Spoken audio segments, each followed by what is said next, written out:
Have you ever seen something broken but still beautiful? That is how I found the old piano. It stood at the edge of a small city park, near a fountain that no longer worked. The fountain was dry, with cracks in the stone and green moss growing between them.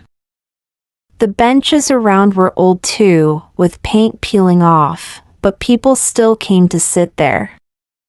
Birds sang in the trees, children ran across the grass, and in the middle of it all, forgotten and strange, stood a piano. The piano was not shiny or new. The wood was scratched, and the dark paint had faded into gray. One leg looked weaker than the others, and the lid was half broken. Some of the white keys were missing, others were yellow, and many of the black keys had small chips. In autumn, dry leaves would fall and stay on top, as if the piano had become part of the forest floor. Most people never touched it. They walked past, shaking their heads, saying, "What is that old thing doing here?" To them, it was just trash. To me, it was magic. My name is Lily, and I have always loved music.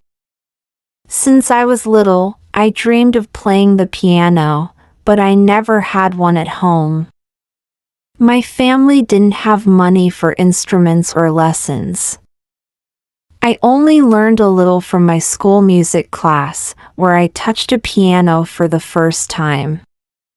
Even years later, I remembered that feeling, the cold, smooth key under my finger, the sound filling the room. So when I found the old piano in the park, something in my heart whispered, "Play it." The first time I touched it, the wood was cold under my hands. I brushed away some dust and a few brown leaves, then pressed a key. The sound was weak, soft, not clear like on a real stage piano. But it was music.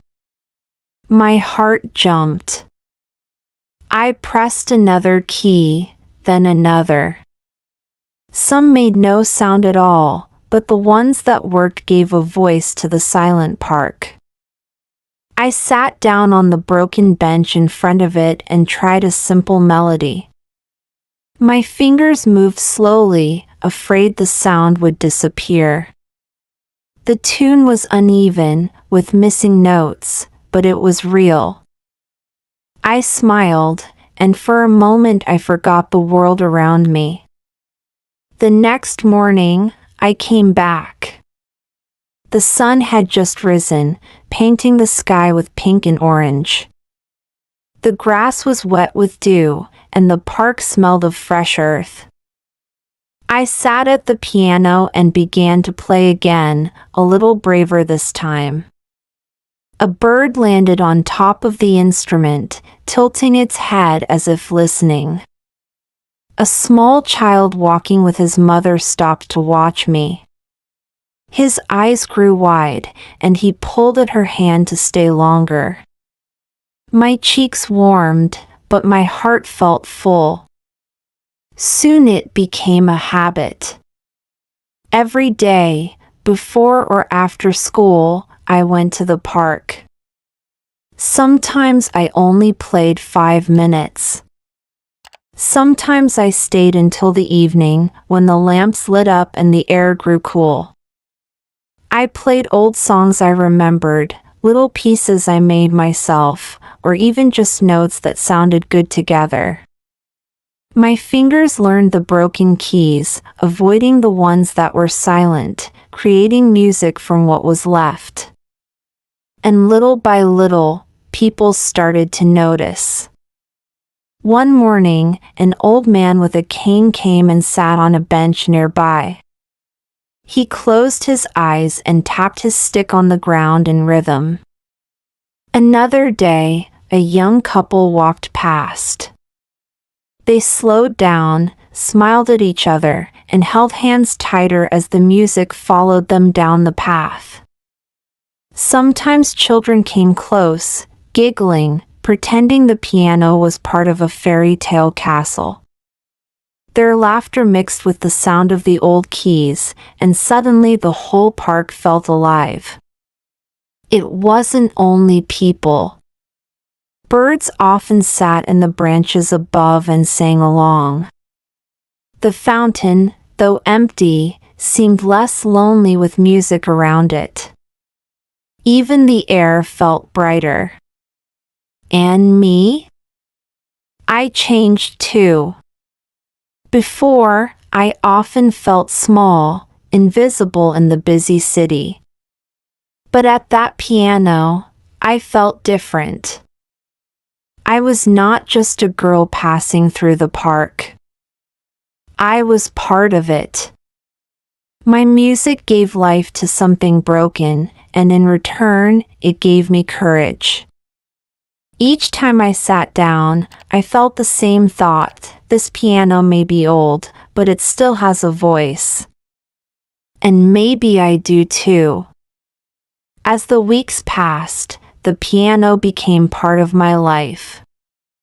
Each morning I thought about it, and each evening I remembered the sound of the keys. Even when my fingers were tired, my heart wanted to return. And it wasn't only me anymore. Slowly, the piano began to draw people in. One afternoon, as I played a soft melody, a group of children gathered near the fountain. They sat on the stone edge, swinging their legs, listening.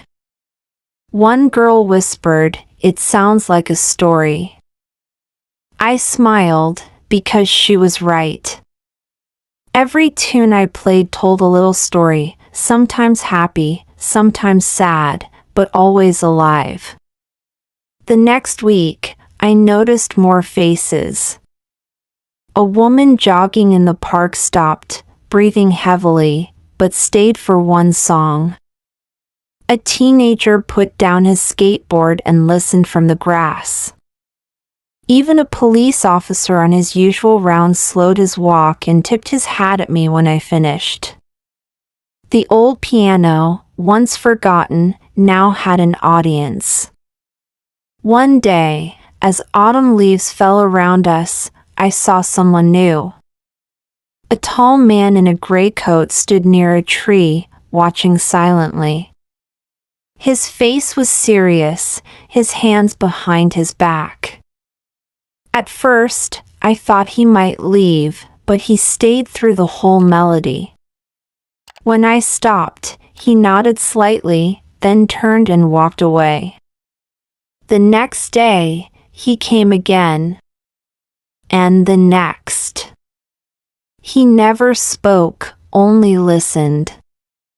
Something about him made me play better, as if the piano wanted to prove it still had power. Soon, evenings in the park felt magical.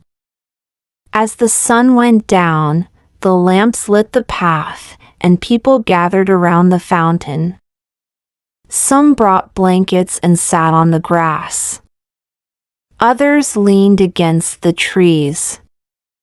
The air was cool, full of the smell of leaves and the sound of soft music. I was just a girl on a broken bench, but for those moments, the park became a small concert hall. Then came the day that changed everything. It was early winter, and the air was sharp with cold. My fingers stung, but I still wanted to play. The piano was covered with frost, and I brushed it away with my sleeve. People gathered slowly, wrapping scarves tight around their necks. The tall man in the gray coat stood close this time, his eyes fixed on my hands. When I finished a simple tune, he finally spoke. His voice was calm but strong. "You play with heart," he said. "This piano is old, but you give it life." I blushed and looked down at the broken keys. "It's not much," I answered softly. The sound is weak, and half the notes don't work. He shook his head. It is not about perfect sound. It is about feeling. And you have it. I didn't know what to say.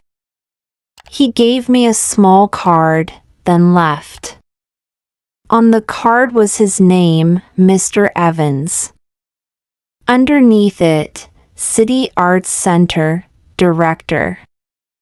That night, I held the card in my hands, my heart racing. A week later, I visited the Arts Center. Inside was a real grand piano, shining black under bright lights. Mr. Evans was there, waiting. He asked me to play. My hands shook as I touched the keys, but soon the music flowed. The sound was so full, so clear, that tears filled my eyes. When I finished, he smiled. "You belong here," he said. "Would you like to play for others?" From that moment, my life changed. The old piano in the park had been my first stage. It taught me courage, patience, and love for music even when things were broken. And now, because of it, I had a chance to play on real stages, with real instruments, for people who wanted to listen. Still, I never forgot the park.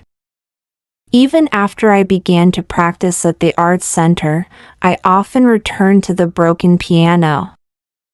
I brushed away the leaves, pressed the chipped keys, and played for the birds, the children, the old man with the cane. Because without that piano, none of the rest would have happened. It was not trash. It was not forgotten. It was a gift, waiting for someone to believe in it. And sometimes, all it takes is one note, one song, one old piano, to change a life.